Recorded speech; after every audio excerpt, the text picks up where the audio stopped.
चलिए नेक्स्ट देखिए,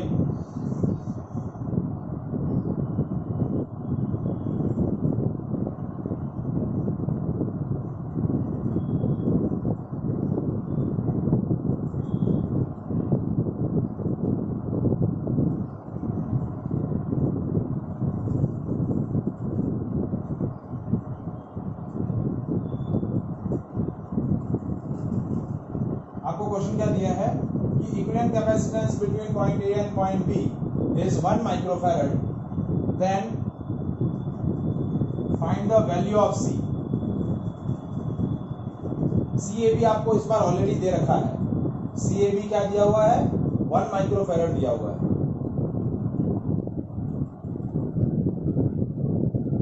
ठीक है, और आपको क्या बोला है? सी की वैल्यू क्या होगी?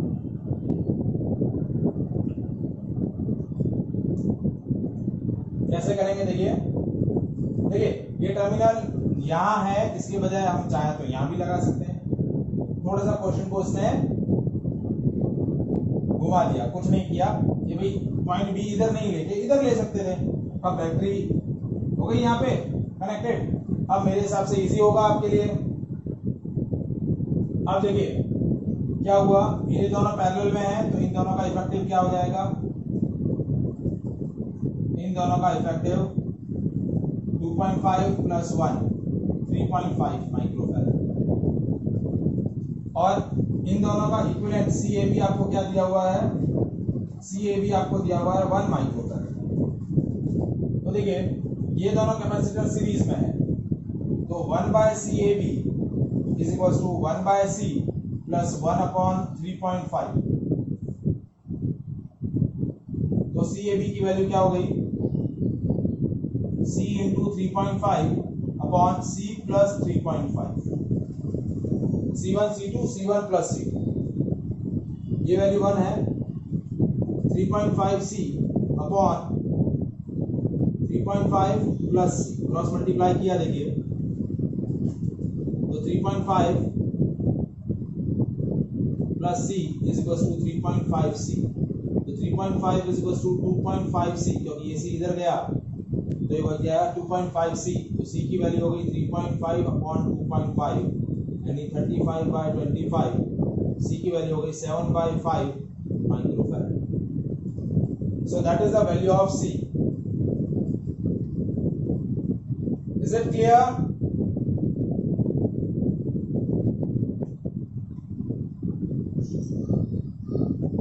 आया सर में?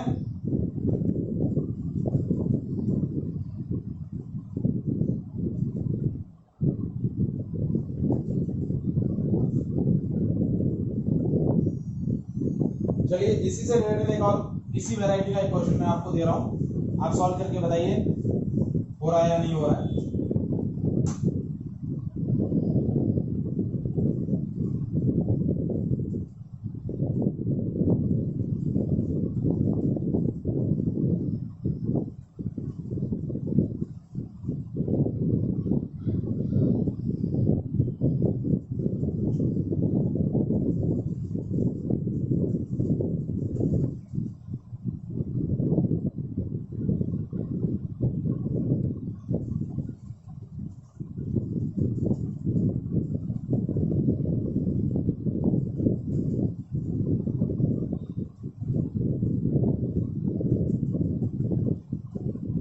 Microfarad, 4 microfarad, 12 microfarad,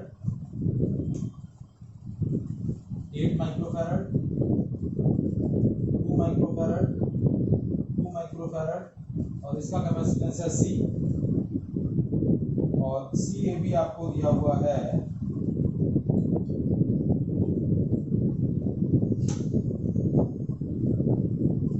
4 microfarad. Find the value of C.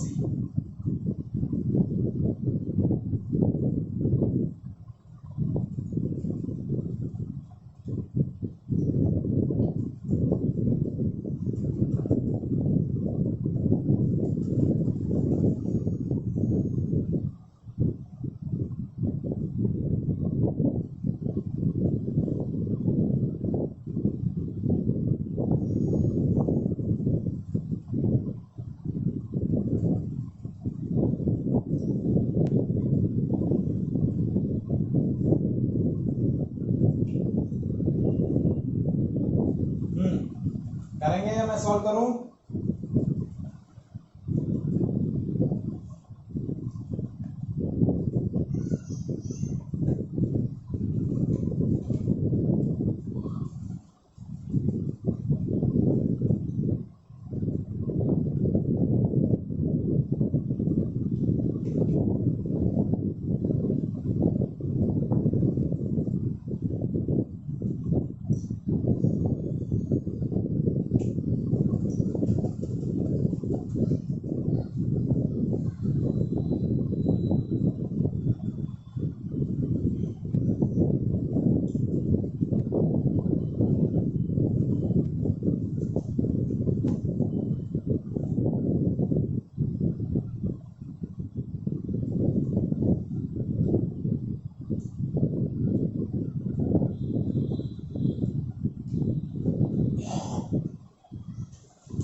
देखिए कैसे हुआ है। देखिए पहले सबसे पहले हम ये पार्ट सॉल्व करते हैं। इसमें देखिए ये 6 और ये 12 सीरीज में है, इसके साथ ये पैरेलल में है। तो देखिए इन दोनों का इफेक्टिव क्या होगा, 6 इंटू 12, 6 प्लस 12, ये कितना हुआ 72 डिवाइड बाई 18, ये हो गया 4 माइक्रोफैराड। तो इन दोनों को हटा करके हमने क्या किया,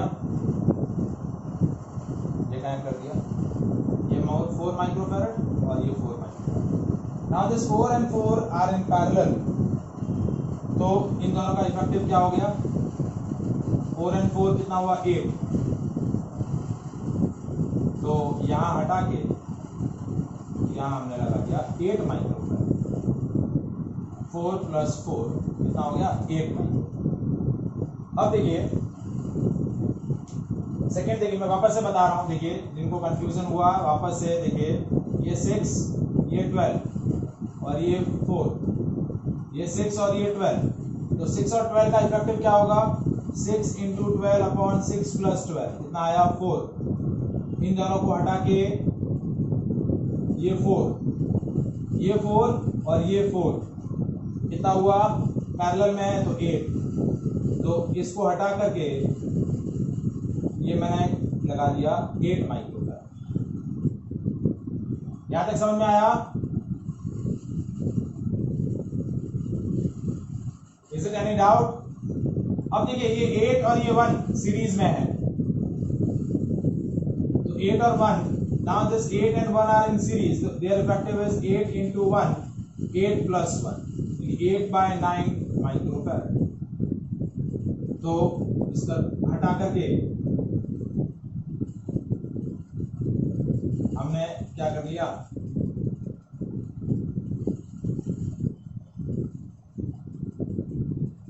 यहां ये हो गया 8/9 माइक्रोफैराड। अब देखिए ये 2 और ये 2 पैरेलल में है, तो इनका इफेक्टिव क्या हो जाएगा, ये हट गया, इनका इफेक्टिव हो गया 4।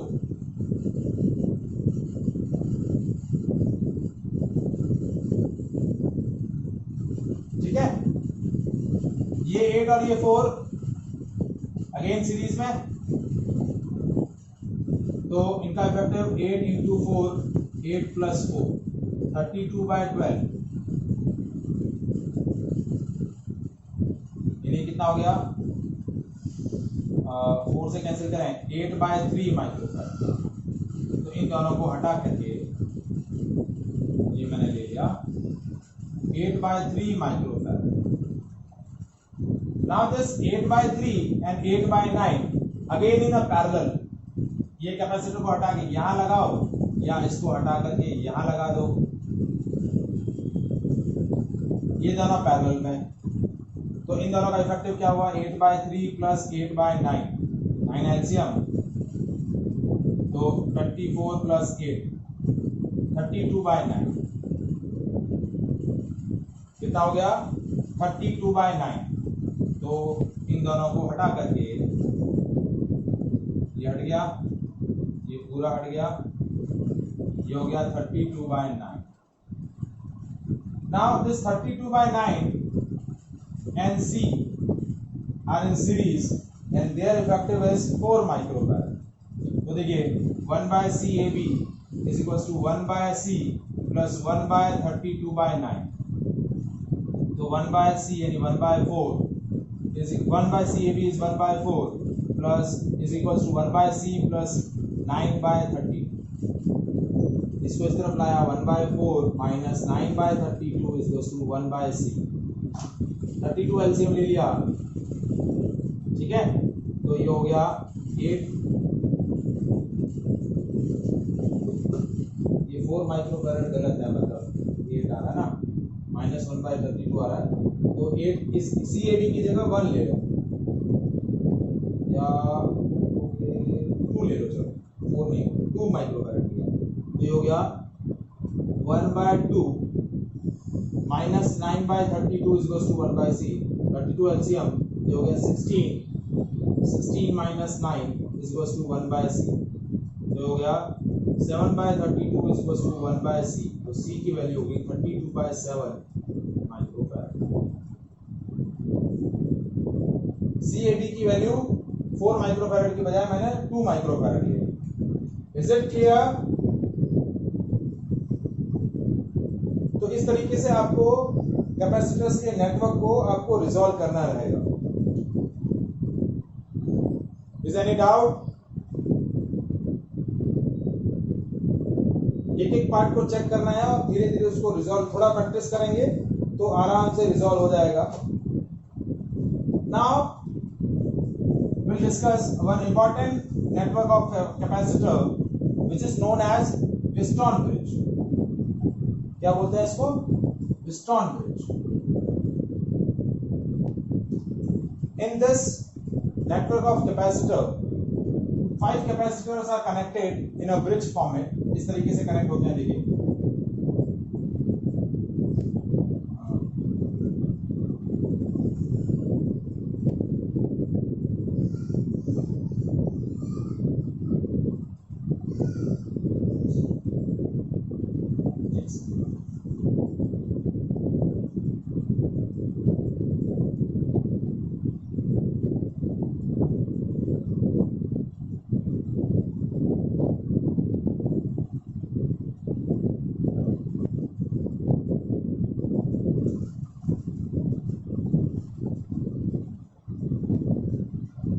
Five capacitors C1, C2, C3, C4, and that is C5. So that arrangement, that network of capacitor is called Wheatstone bridge. And when the Wheatstone bridge is balanced,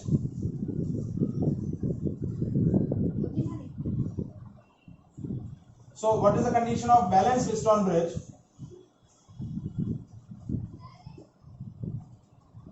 जब आपका Wheatstone bridge बैलेंस्ड होगा तो क्या होगा?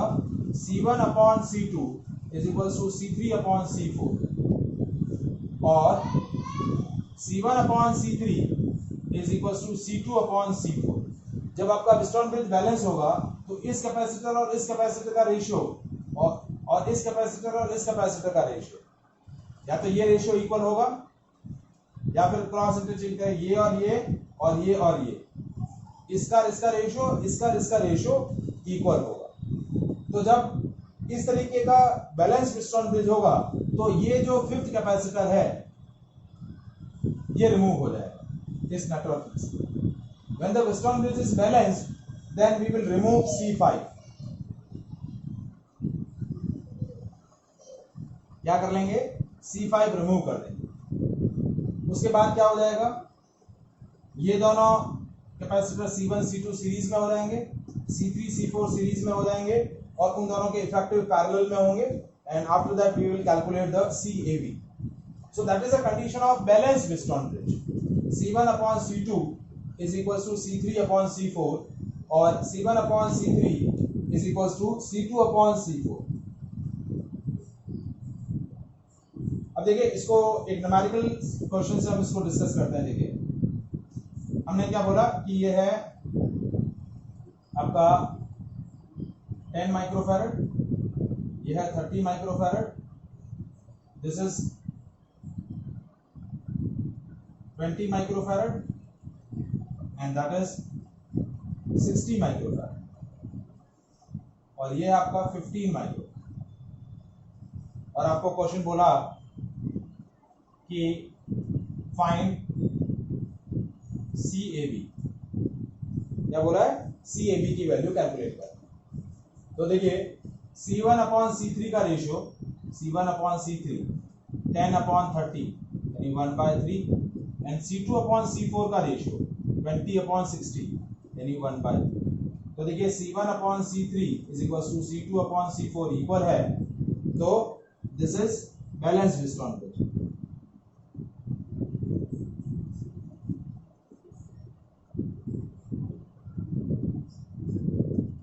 क्या होगा? Balance Wheatstone bridge. तो हम ये C5 रिमूव कर देंगे। So remove C5। अब देखिए C5 जैसे रिमूव हुआ उसके बाद क्या होगा? Now C1 and C2 are in series, तो इनका इफेक्टिव क्या हुआ? देखिए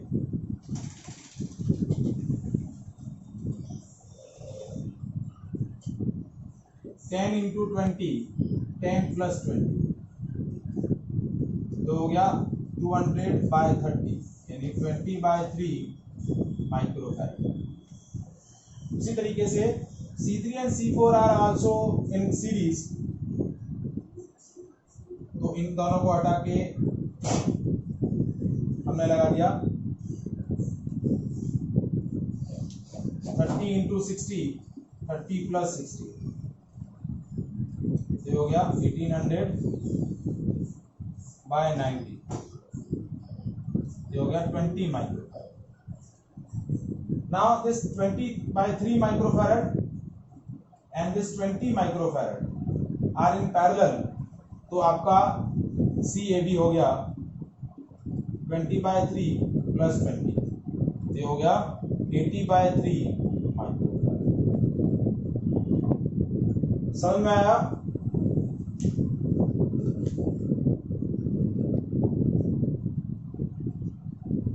C5 होता तो क्या फर्क पड़ता है, उसको भी सॉल्व करना पड़ता ना, फिर वो आपको नेटवर्क सर्किट से सॉल्व करना पड़ता। यदि आपका व्हीटस्टोन ब्रिज बैलेंस नहीं होता तो फिर आपको किरचॉफ्स लॉ लगा के सॉल्व करना पड़ता। तो जब हम इलेक्ट्रिसिटी पढ़ेंगे, करंट इलेक्ट्रिसिटी, तो वहां एक टॉपिक आएगा किरचॉफ्स लॉ। तो किरचॉफ्स लॉ जब हम डिस्कस करेंगे तब वहां अनबैलेंस्ड व्हीटस्टोन ब्रिज भी डिस्कस करेंगे। एक बार जब किरचॉफ्स लॉ वहां डिस्कस करेंगे तब कुछ कैपेसिटर नेटवर्क के भी क्वेश्चंस हम वहां डिस्कस करेंगे, तो आपको समझ में आ जाएगा जब व्हीटस्टोन ब्रिज अनबैलेंस्ड होगा तो किस तरीके से उसको सॉल्व करना है। Is it clear? यस। हाँ, तो इक्वल होने के बाद आपको नेटवर्क का इफेक्टिव कैपेसिटेंस तो निकालेंगे ना। क्वेश्चन तो यही है कि आपको एक जो नेटवर्क दिया हुआ है व्हीटस्टोन ब्रिज के फॉर्म में, उसका इक्विवेलेंट कैपेसिटेंस कैलकुलेट करना है। तो इक्विवेलेंट तभी कैलकुलेट होगा, मतलब सिंपल इक्विवेलेंट कब कैलकुलेट होगा? जब मैं C5 को रिमूव कर दूं। और C5 रिमूव कब होगा? जब मेरी व्हीटस्टोन ब्रिज बैलेंस होगी। क्या होगी? व्हीटस्टोन ब्रिज जब बैलेंस होगी तब ऐसा हो पाएगा। और देखिए ये कंडीशन मैथमेटिकली डेराइव होती है। ये कैसे डेराइव हुई? जब हम किरचॉफ्स लॉ पढ़ेंगे ना तब वहां मैं डेराइव करके भी बताऊंगा कि ये इक्वेशन C1/C2 = C3/C4 कैसे आया। ये मैथमेटिकली डेराइव भी होगी।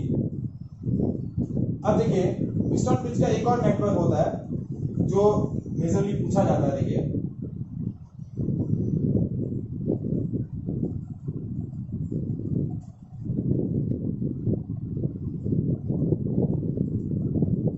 This is also a Wheatstone bridge. ये नेटवर्क भी आपका क्या है? व्हीटस्टोन ब्रिज है। अब आप बोलेंगे कि कैसे? तो देखिए इसको मैं व्हीटस्टोन ब्रिज के फॉर्मेट में कन्वर्ट कर रहा हूं। ये 6 माइक्रोफैरड, ये 9 माइक्रोफैरड, ये 24 माइक्रोफैरड, 12 माइक्रोफैरड, 18 माइक्रोफैरड, इसको मुझे सॉल्व करना है। तो देखिए ये पॉइंट मैंने ले लिया C, चलो ये पॉइंट तो ए ही ले लेते हैं। पॉइंट ले लिया आपने C और ये पॉइंट ले लिया D, ठीक है। अब देखिए ये A, ये B, ये C और ये D, ठीक है। अब देखिए A और C के बीच में कौन सा कैपेसिटर कनेक्टेड है, 6 माइक्रोफैराड, ये 6 माइक्रोफैराड। B और C के बीच में 12 माइक्रोफैराड, ये 12 माइक्रोफैराड। फिर A और D के बीच में 9 माइक्रोफैराड। फिर B और D के बीच में 18 माइक्रोफैराड, ये 18, और C और D के बीच में 24 माइक्रोफैराड। बन गया बैलेंस व्हीटस्टोन ब्रिज। यहाँ मेरी बैटरी, इसके अक्रॉस बैटरी लगाना चाहे तो बैटरी लगती है, ये आपका बैलेंस व्हीटस्टोन ब्रिज। अब देखिए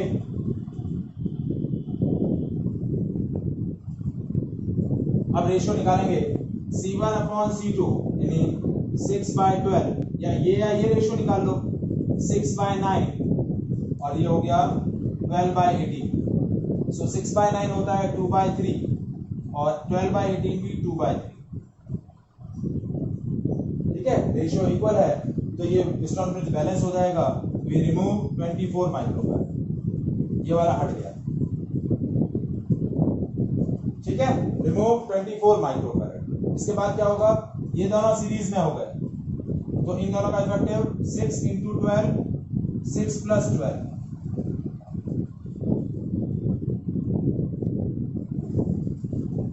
तो ये हो गया 72/18, 4,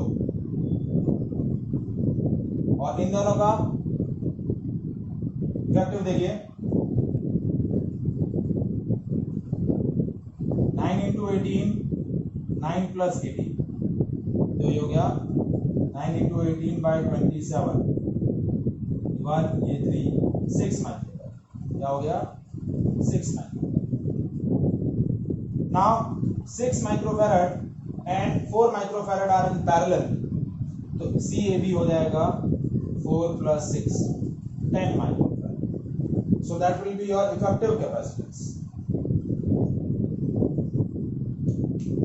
आया समझ में?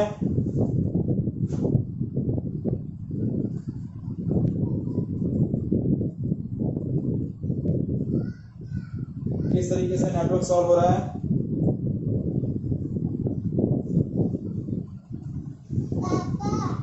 कौन सा वाला? पूरा?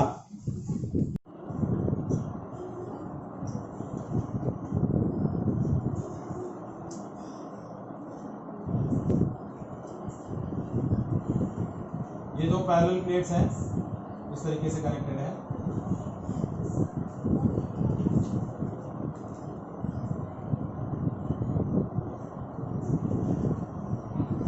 ये इस तरीके से, ठीक है।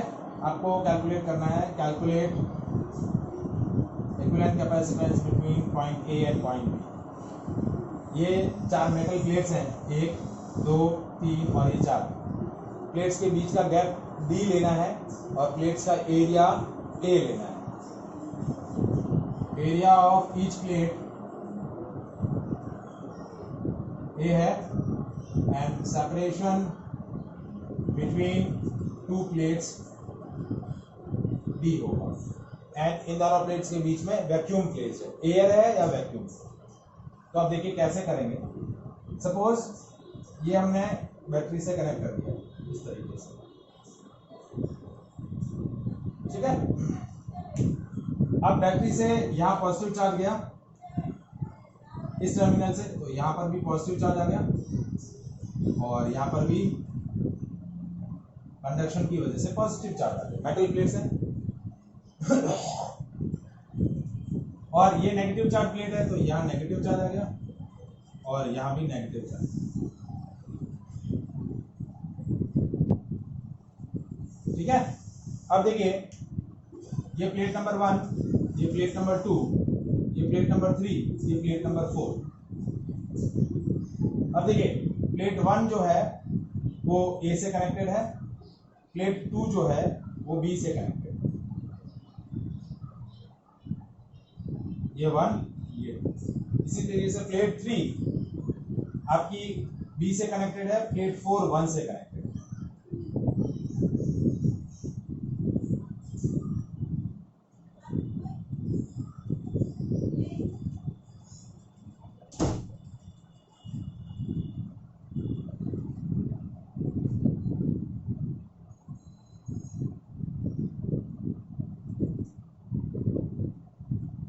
ठीक है, ये आपकी पॉजिटिव हो गई, ये भी पॉजिटिव,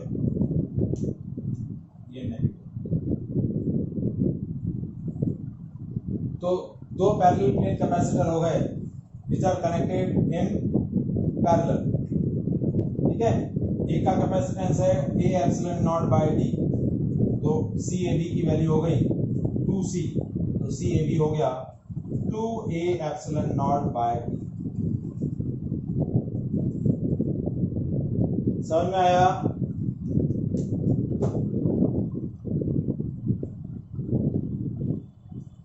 Is it clear?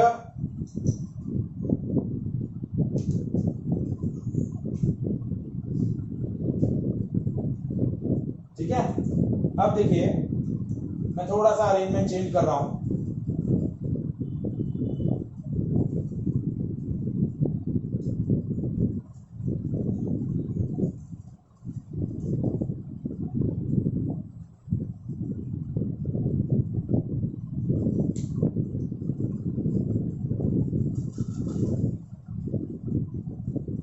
अब प्लेट्स कुछ ऐसे कनेक्टेड है, अभी भी 4 प्लेट है। अब देखिए क्या हुआ, इसको पॉजिटिव से इसको नेगेटिव से कनेक्ट कर दिया, तो यहाँ क्या आया,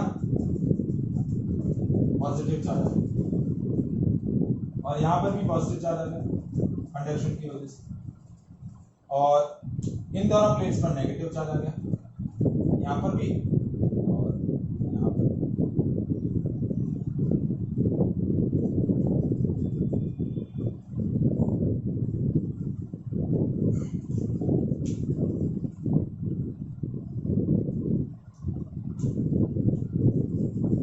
ठीक है,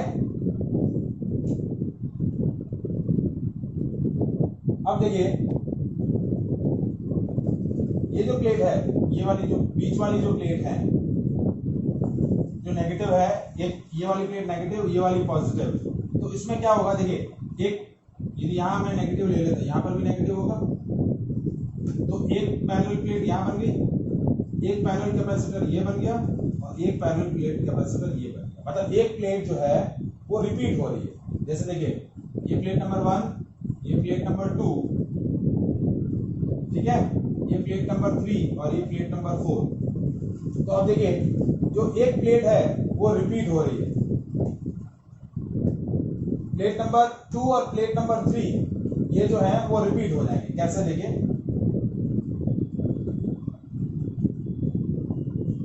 क्योंकि यहाँ पर भी पॉजिटिव होगा और ऊपर वाली प्लेट पर भी कंडक्शन की वजह से पॉजिटिव हो जाएगा, तो ये एक पूरा नया पैरेलल प्लेट कैपेसिटर बन जाएगा। तो प्लेट नंबर 2 और प्लेट नंबर 3 रिपीट होंगे, ये 1, फिर ये 3 और ये भी 3, उसके साथ 2 प्लेट नंबर 2 और प्लेट नंबर 4।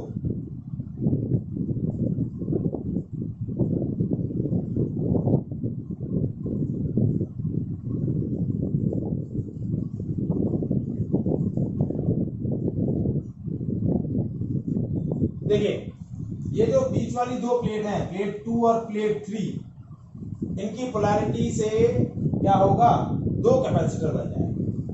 देखिए क्या हुआ, मैं वापस एक्सप्लेन कर रहा हूं।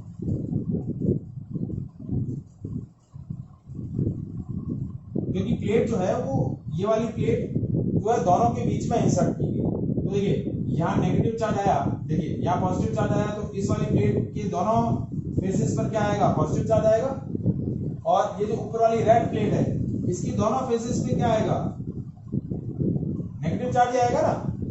तो देखिए ये एक पैरेलल प्लेट कैपेसिटर बन गया, ये एक आपका पैरेलल प्लेट कैपेसिटर बन गया, और ये आपका एक पैरेलल प्लेट कैपेसिटर बन गया।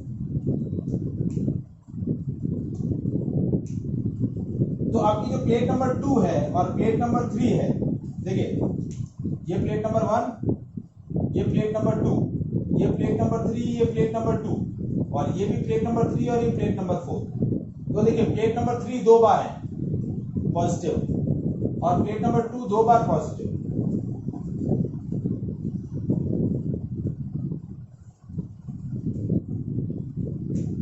तो ये ओवरऑल आपके क्या हो गए, 3 कैपेसिटर्स बन गए जो पैरेलल में हैं।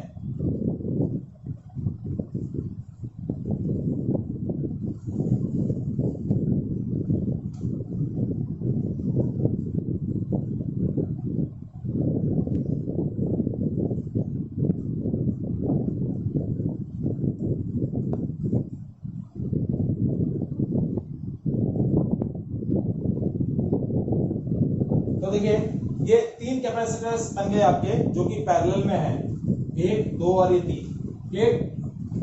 क्या कह रहे हैं, हेलो, देखिए प्लेट 2 और प्लेट 3 रिपीट कर रहे हैं। तो ये सी और ये सी, तो सी ए बी क्या हो जाएगा, C प्लस 3C हो जाएगा and it will be 3A epsilon naught by T। ये आपका इक्विवेलेंट कैपेसिटेंस है। आया समझ में?